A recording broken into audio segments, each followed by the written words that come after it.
தமிழ் நெஞ்சங்கள் அனைவருக்கும் வணக்கம். இது உங்கள் மித்ராஸ் தமிழ் சேனல். இன்னைக்கு நம்ம பார்க்க போற வீடியோத்தை பத்தினா கிருஷ்ணகிரி மாவட்ட நீதிமன்றங்களில் உள்ள ஒரு ஏறக்குறைய 105 வேகன்சிக்கான ஒரு வேலைவாய்ப்பு அறிவிப்பு வந்து வெளியிட்டிருக்காங்க. அதை பத்தி தான் இன்னைக்கான வீடியோவில் நம்ம விரிவாக பார்க்க போறோம். கூகுளில் போயிட்டு district.ecourts.gov.in/tn/கிருஷ்ணகிரி அப்படின்னு டைப் பண்ணீங்கன்னா இந்த வெப்சைட் வந்து டிஸ்பிளே ஆகும்.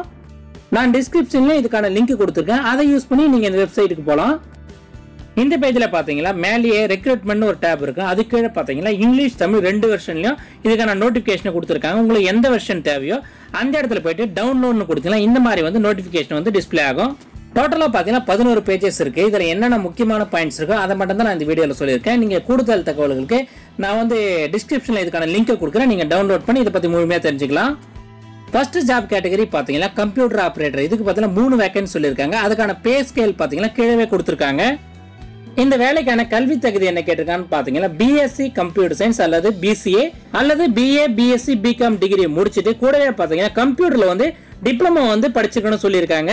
கூடவே பாத்தீங்கன்னா கூடுதலா டைப் ரைட்டிங்ல வந்து ஜூனியர் கிரேட் வந்து இங்கிலீஷ் தமிழ் ரெண்டுத்துலயுமே வந்து பாஸ் பண்ணிருக்கணும்னு சொல்லியிருக்காங்க. ரைட் சைட்ல பாத்தீங்கன்னா எந்தெந்த கேஸ்டுக்கு வந்து இந்த ஜாப் வந்து அலாட் பண்ணிருக்காங்க அந்த டீடைல்ஸ் எல்லாமே கொடுத்துருக்காங்க. அடுத்த கேட்டகரி பாத்தீங்கன்னா டிரைவர். இதுக்கு பாத்தீங்கன்னா 3 வேகன்சி சொல்லியிருக்காங்க. இதுக்கு பாத்தீங்கன்னா கல்வி தகுதி என்ன கேட்டிருக்கான்னு பாத்தீங்கன்னா 10ஆம் வகுப்பு வந்து பாஸ் பண்ணியிருந்தா மட்டுமே போதுமானதுன்னு சொல்லியிருக்காங்க. கூடுதலா வந்து எல்எம்இ லைசன்ஸ் இருக்கணும், அதாவது இலகுரக வாகன ஓட்டுநர் உரிமை வந்து வைத்திருக்கணும்னு சொல்லியிருக்காங்க. அடுத்த கேட்டகரி பாத்தீங்கன்னா முதுநிலை கட்டளை நிறைவேற்றினார். இதுக்கு பாத்தீங்கன்னா 9 வேகன்சி சொல்லியிருக்காங்க. இதுக்கான கல்வி தகுதி பாத்தீங்கன்னா 10ஆம் வகுப்பு வந்து பாஸ் பண்ணியிருந்தா மட்டுமே போதுமானதுன்னு சொல்லியிருக்காங்க. பக்கத்திலே பாத்தீங்கன்னா எந்தெந்த கேஸ்டுக்கு வந்து ஜாப் வந்து பிரிச்சு அலாட் பண்ணிருக்காங்க அந்த தகவல் எல்லாமே கொடுத்திருக்காங்க. அடுத்த கேட்டகரி பாத்தீங்கன்னா ஜெராக்ஸ் ஆபரேட்டர். இதுக்கு பாத்தீங்கன்னா 12 வேகன்சி சொல்லியிருக்காங்க.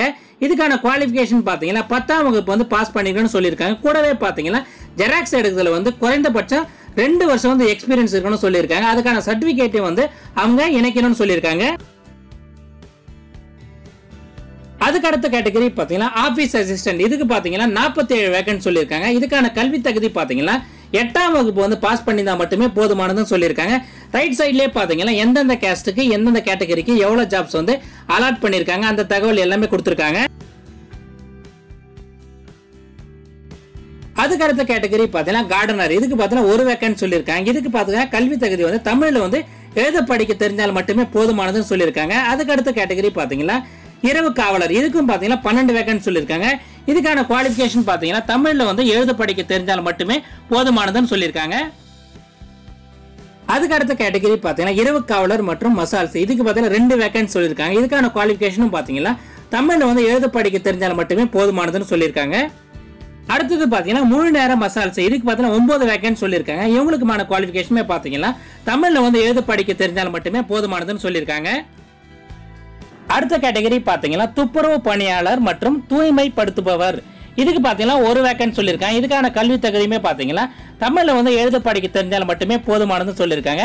அதுக்கு அடுத்த கேட்டகரி பாத்தீங்கன்னா துப்புரவு பணியாளர். இதுக்கு பாத்தீங்கன்னா 3 வேகன்சி சொல்லியிருக்காங்க. இதுக்கான குவாலிஃபிகேஷனே பாத்தீங்கன்னா தமிழ்ல வந்து எழுத படிக்க தெரிஞ்சால் மட்டுமே போதுமானதுன்னு சொல்லியிருக்காங்க. அதுக்கு அடுத்த கேட்டகரி பாத்தீங்கன்னா சுகாதார ஊழியர். இதுக்கு பாத்தீங்கன்னா 3 வேகன்சி சொல்லியிருக்காங்க. இவங்களுக்குமே பாத்தீங்கன்னா குவாலிஃபிகேஷன் தமிழ்ல வந்து எழுத படிக்க தெரிஞ்சால் மட்டுமே போதுமானதுன்னு சொல்லியிருக்காங்க. எல்லா கேட்டகரிக்கும் பார்த்தீங்கன்னா ரைட் சைட்ல யார் யாரெல்லாம் அப்ளை பண்ணலாம், எந்த கேஸ்ட் அப்ளை பண்ணலாம் எல்லா தகவலுமே கொடுத்துருக்காங்க.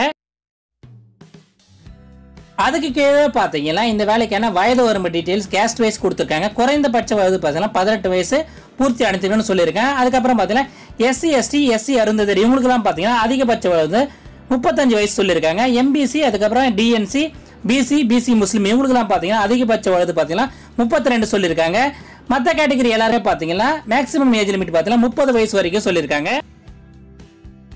இதுக்கு அப்ளை பண்றதுக்கான அப்ளிகேஷன் ஃபார்மேட் வந்து இந்த நோட்டிபிகேஷன்லயே கொடுத்துருக்காங்க. நானும் வந்து டிஸ்கிரிப்ஷன்ல அதுக்கான லிங்க் கொடுக்குறேன். உங்க அப்ளிகேஷனை சப்மிட் பண்ணதுக்கான லாஸ்ட் டேட் பார்த்தீங்கன்னா 8/6/2019 அன்னைக்கு சொல்லியிருக்காங்க. உங்க அப்ளிகேஷன்ஸை வந்து நீங்க பதிவு தபால் மூலமாக மட்டுமே தான் அனுப்பணும்னு சொல்லியிருக்கேன். எந்த அட்ரஸுக்கு அனுப்பணும்னு சொல்லியிருக்கான்னு பார்த்தீங்கன்னா முதன்மை மாவட்ட நீதிபதி ஒருங்கிணைந்த நீதிமன்ற வளாகம் ராயக்கோட்டை ரோடு கிருஷ்ணகிரி 635-001 இந்த அட்ரஸ்க்கு வந்து ரிஜிஸ்டர் போஸ்ட் மூலமா தான் அனுப்பணும்னு சொல்லியிருக்காங்க. இந்த பேஜில் பார்த்தீங்கன்னா அப்ளிகன்ஸ்க்கு வந்து நிறைய முக்கியமான இன்ஸ்ட்ரக்ஷன் கொடுத்துருக்காங்க. ஃபர்ஸ்ட் பார்த்தீங்கன்னா நீங்க அப்ளை பண்ற அப்ளிகேஷனோட கவர் மேல பாத்தீங்கன்னா நீங்க எந்த வேலைக்கு அப்ளை பண்றீங்க, நீங்க எந்த கம்யூனிட்டியை சேர்ந்தவர், அதை கண்டிப்பா வந்து தெளிவா எழுதி இருக்கணும்னு சொல்லியிருக்காங்க. அதுக்கடுத்து முக்கியமாக பார்த்தீங்கன்னா இதுக்கு அப்ளை பண்ணுறவங்க ஒரு போஸ்ட்டுக்கு வந்து ஒரு அப்ளிகேஷன் மட்டுமே தான் அனுப்பணும்னு சொல்லியிருக்காங்க. இன்கேஸ் நீங்கள் வேறு போஸ்ட்டுக்கு அப்ளை பண்ணீங்கன்னா தனித்தனி அப்ளிகேஷன் தான் அனுப்பணும்னு சொல்லியிருக்காங்க. அதை முக்கியமாக ஞாபகம் வச்சுங்க. உங்கள் அப்ளிகேஷன் கூட நீங்கள் அனெக்ஸ் பண்ணுற எல்லா டாக்குமெண்ட்ஸ்லையும் பார்த்தீங்கன்னா நீங்கள் செல்ஃப் அட்டஸ்ட் பண்ணியிருக்கணும்னு சொல்லியிருக்காங்க. அதை முக்கியமாக ஞாபகம் வச்சுங்க. இன்னும் நிறைய முக்கியமான பாயிண்ட்ஸ் எல்லாம் இதில் கொடுத்துருக்காங்க. நீங்கள் பொறுமையாக டவுன்லோட் பண்ணி படித்து பார்த்துட்டு அதுக்கப்புறம் உங்கள் அப்ளிகேஷனை வந்து ஃபில் பண்ணுங்கள். இந்த இன்ஸ்ட்ரக்ஷன் பேஜ் முடிஞ்சதும் இந்த இடத்துல பார்த்தீங்கன்னா உங்கள் அப்ளிகேஷனோட ஃபார்மேட் கொடுத்துருக்காங்க. ரைட் சைடு கார்னரில் பார்த்தீங்கன்னா உங்கள் ஃபோட்டோகிராஃப் வந்து ரீசெண்டாக எடுத்த ஃபோட்டோகிராஃப் வந்து ஒட்ட வேண்டியிருக்கும். அதை ஒட்டிட்டு கீழே இருக்க டேட்டாஸ் எல்லாத்தையும் ஃபில் பண்ணிவிட்டு நீங்கள் அவங்க சொன்ன உங்கள் கல்விக்கு தகுதிக்கு சம்மந்தமான எல்லா டாக்குமெண்ட்ஸும் வந்து ஜெராக்ஸ் எடுத்துகிட்டு அதில் வந்து செல்ஃப் அட்டஸ்ட் பண்ணி மேலே சொன்ன அந்த அட்ரஸ்க்கு 8/6/2019 வந்து பதிவு தபால் மூலமாக மட்டுமே தான் அனுப்பணும். அதை முக்கியமாக ஞாபகம் வச்சுங்க. நீங்கள் பார்த்துட்டு இருக்க இந்த அப்ளிகேஷனோட ஃபார்மேட்டை வந்து நீங்கள் டிடிபி பண்ணியோ இல்லை வந்து இதை டவுன்லோட் பண்ணியோ அதில் வந்து உங்கள் டேட்டாஸை வந்து தெளிவாக வந்து என்டர் பண்ணிவிட்டு எல்லாத்தையும் வந்து நீங்கள் எல்லா சர்டிஃபிகேட்டையும் அனெக்ஸ் பண்ணி சொன்ன டேட்டுக்குள்ளே அனுப்பிடுங்க. இந்த மாதிரி பயனுள்ள தகவல்கள் எல்லாம் நீங்கள் மிஸ் பண்ணாமல் தெரிஞ்சுக்கிறதுக்கு மறக்காம சேனலை சப்ஸ்கிரைப் பண்ணிட்டு கூடவே இருக்க அந்த பெல் பட்டனையும் ப்ரெஸ் பண்ணிடுங்க. இந்த வீடியோ உங்களுக்கு பிடிச்சிருந்தா மறக்காம இந்த வீடியோக்கு ஒரு லைக் கொடுங்க. இது யூஸ்ஃபுல்லாக இருக்குன்னு நினச்சிங்கன்னா உங்கள் ஃப்ரெண்ட்ஸுக்கு எல்லாம் ஷேர் பண்ணுங்க. அடுத்து ஒரு யூஸ்ஃபுல்லான வீடியோவில் உங்களை சந்திக்கிறேன். நன்றி, வணக்கம், ஆல் தி பெஸ்ட்.